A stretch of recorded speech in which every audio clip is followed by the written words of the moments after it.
what about organizations in the community supporting this? I can't imagine that just handing somebody the medication without any backup resources or anything like that. There's got to be some broader help in the community beyond just that.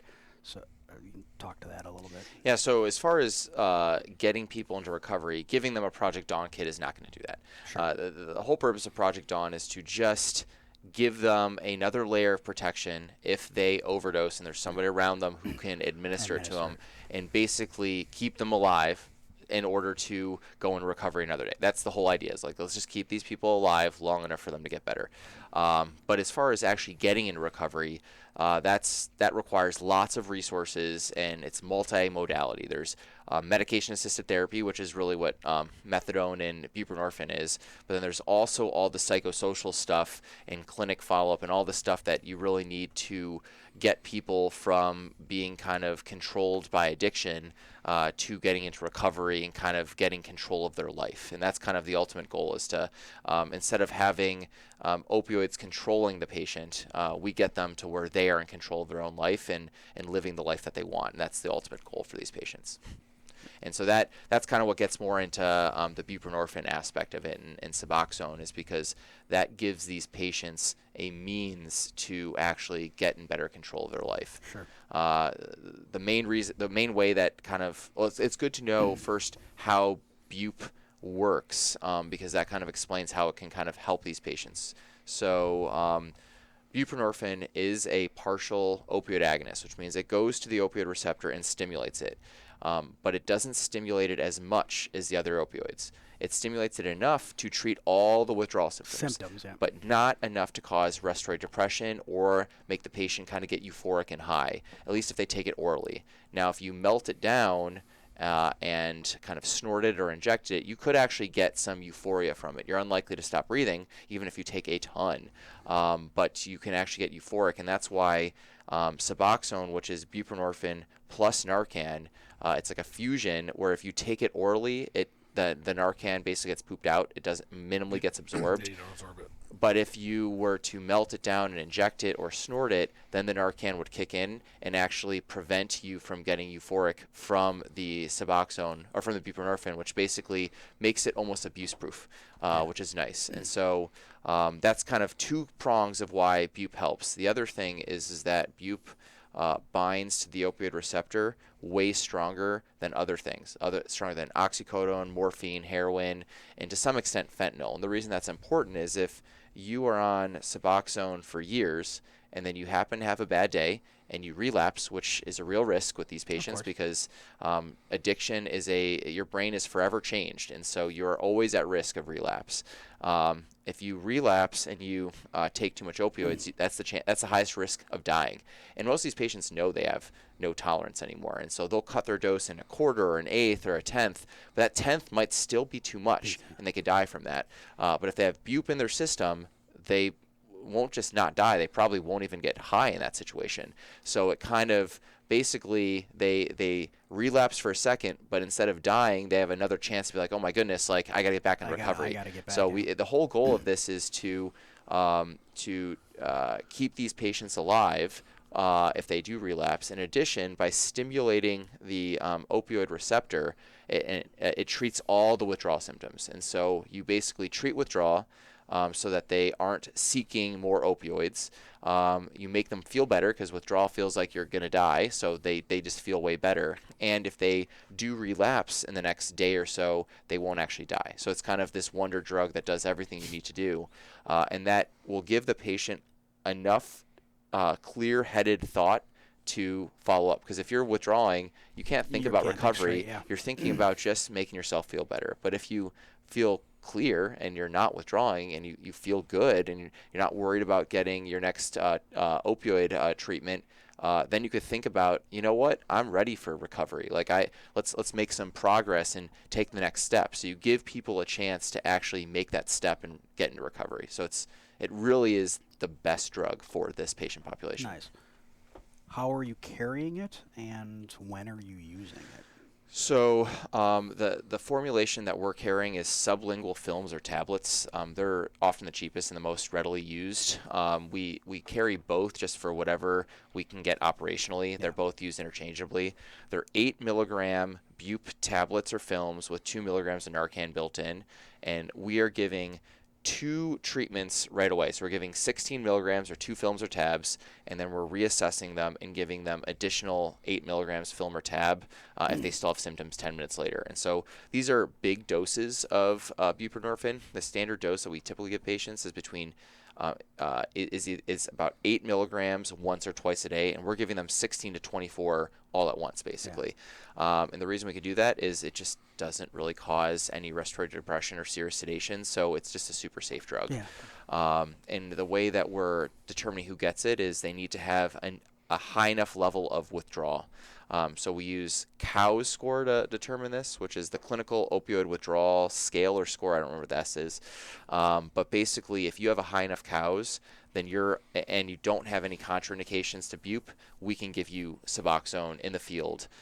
Whether or not you go to the hospital doesn't matter. We're going to treat your withdrawal because we want to make you feel better, and then we will recommend transport to the hospital. But if they refuse, then at least we made them feel better. They're not trying to get their next opioid. They're not going to overdose for the next 24 to 48 hours because we're giving high dose, and then we're going to give them resources to plug them in. In the future, we're going to schedule them follow-up and get them transport there, which is the ideal way of doing it. But that setup has not been created yet, at least in my county. And what's the duration of action of a Bup treatment in the field? And subsequently, are you doing any leave behind in that space as well? So it's like, here's this treatment, you'll be good for X amount of time. Here's the next dose if you need it. Is anything like that happening, or what's the? So as far as how long it lasts, when we're giving high dose Bup, like the 16 to 24 milligrams, that's probably going to be in your bloodstream for about 24 maybe to 72 hours. So the nice thing is that if you are in a county that does not have recovery resources on the weekend, and you give it on a Friday, you'll probably buy them until Monday. So you give them a real chance to kind of get in on Monday. And if you have weekend resources, it doesn't really matter, right? You only need to give them 24 hours anyways. We cannot leave this behind because this is a narcotic. So because it is a partial opioid agonist, it's still a controlled substance, so we can't be dispensing that unless there was some crazy law change, and even then I don't think it would probably be able to be done. But the nice thing is that there's two ways that they can get an early prescription. A lot of these patients, once you treat them with Bup, they're just going to feel better, and they're, instead of not wanting to go to the hospital because they're desperate to treat their withdrawal, now they're like, you know what? I will go to the hospital. I feel fine. Like, I'm not worried about being ignored and sitting in the hospital for however long in withdrawal because they're not treating me. You already treated me. So now let's go to the hospital. I'll get plugged in, and maybe the ER physician will write me a week to 1 month prescription for Bup to give me even longer to get into my follow-up. Because when people come to see me, I will write them the longest prescription that I'm legally allowed to do because it's a safe drug. Some people will divert it, but they're diverting it to people who are trying to get into recovery. So, I mean, if you want to divert your drug and help somebody else, I'm not going to fight you on it. And I'm just going to give you the best chance to get into recovery within a time frame and not worry about using another opioid that is actually dangerous. Like, this one is safe. And that's why I love it so much. But I lost my train of thought about the next step. But, yeah, that's kind of how... You answered both questions. Yeah.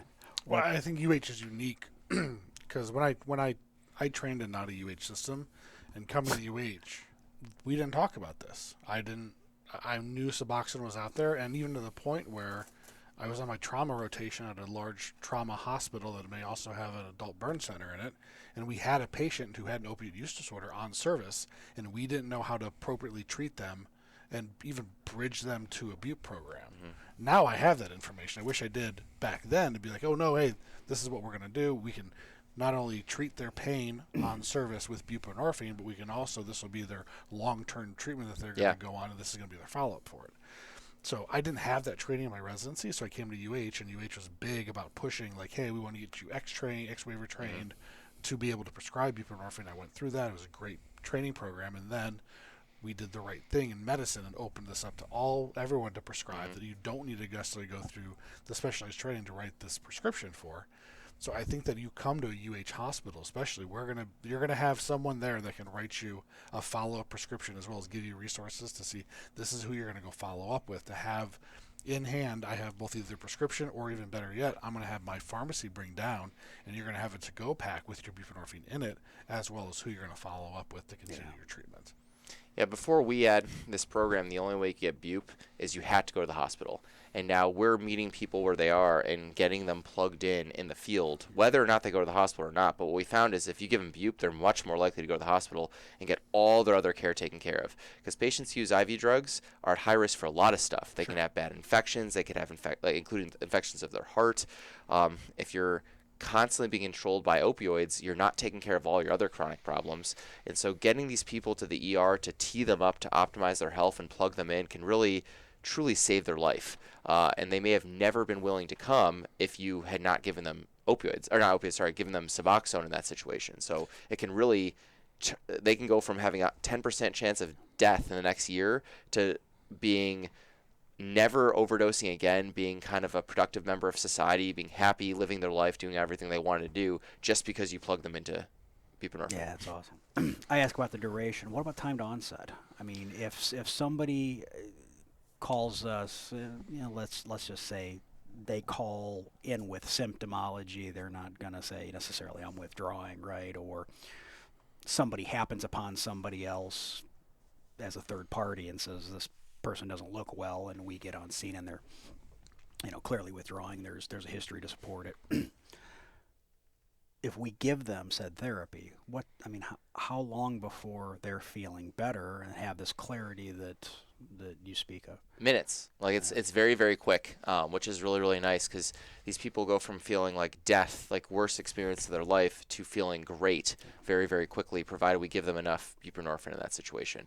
The thing is it's not always easy to diagnose someone with opioid withdrawal. If they tell you, I'm in withdrawal, sure, that's easy. Right. If you know that they have a history of substance use, you might be thinking about it, but often they may just be calling for the flu because they're embarrassed that they're withdrawing, Of course, mostly because they've been stigmatized in the past. I mean, many of these patients have had horrible experiences in healthcare and with EMS because we unfortunately don't treat this patient population very, very well. We often blame them for their issue, but that would be like blaming a diabetic for having diabetes.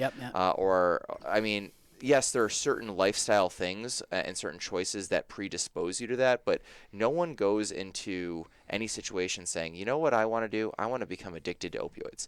Like it happens because of things that often are outside their control, and we don't know what led to this. And there's tons of physicians and EMS personnel that have become addicted to opioids and it could happen to any of us in this room if we're in the right situation. I mean, you developed an addiction to opioids because of your trauma. Correct, yeah. I mean, it's so, and maybe other things could have happened and you would have slipped into one of these situations. It could happen to me, it could happen to anyone. And so I never want to judge these people, but a lot of people do. And so because of that, they don't trust us.